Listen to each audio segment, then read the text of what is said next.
सबसे पहले जानना चाहूँगा भारतीय जनता पार्टी के नए प्रेसिडेंट के बारे में। जिस दिन आपने नितिन नवीन जी का नाम सुना एज ए कार्यकारी अध्यक्ष, आपको भी थोड़ा लगा कि शॉक लगा, शॉक वैल्यू था उस अपॉइंटमेंट का? जरूर।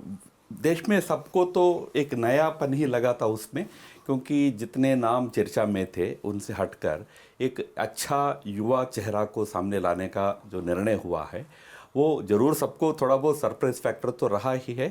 बट मैं मानता हूँ कि आज लुकिंग बैक सबको अच्छा भी लग रहा है कि एक नए नेतृत्व, युवा नेतृत्व उनके ने अध्यक्षता में अब पार्टी आगे बढ़ेगा। वैसे तो इस समय कार्यकारी अध्यक्ष है, जब भी प्रोसेस पूरा होकर पूर्ण रूप से अध्यक्षता का दायित्व लेंगे उनके नेतृत्व में पार्टी आगे बढ़ेगा। आपको लगता है ये चयन अच्छा है, बेहतर है नए भविष्य को लेके? क्योंकि 45 साल की भारतीय जनता पार्टी और 45 साल के ही नितिन नवीन। नहीं, देखिए, भारतीय जनता पार्टी में पहले भी युवा लोगों को इस प्रकार का अध्यक्षता का दायित्व देने की परंपरा रही है। जब वेंकैया नायडू जी अध्यक्ष बने थे तब भी वो अर्ली 50s में थे, नितिन गडकरी बने थे तब भी वो युवा ही थे। इसलिए युवाओं को आगे लाना ये परंपरा भाजपा में हमेशा रही है। नितिन जी के लेकर कोई अगर कह सकता है तो एक बात कह सकते हैं कि देश के लिए नया नाम है। बिहार में सीनियर लीडर रहे, 6 बार विधायक रहे, मंत्री रहे हैं और मेरा उनके साथ अच्छा परिचय रहा। तो बहुत अच्छे सरल व्यक्ति है, समर्पित कार्यकर्ता है और निष्ठावान है, ये सब है।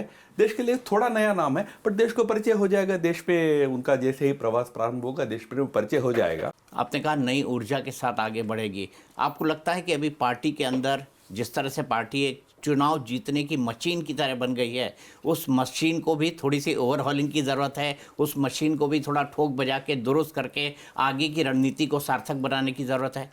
भाई, आखिर राजनीतिक दल राजनीति में होते किस लिए है? अब चुनाव जीतने के लिए नहीं है तो किस लिए है? हम कोई सेवा चैरिटी करने के लिए, सरकार में आकर देश की सेवा करना ये राजनीतिक दलों का काम होता है। अब राजनीति के बाहर एनजीओ हो तो आपका कार्य अलग होता है।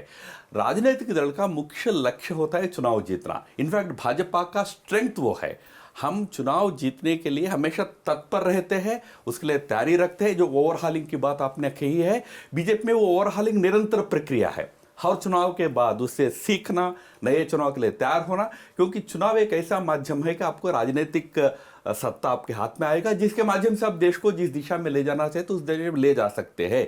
इसलिए कोई बीजेपी को ये कहे कि चुनावी मशीनरी है तो हर पार्टी को तो चुनाव का मशीनरी अपने आप का बनाना पड़ेगा।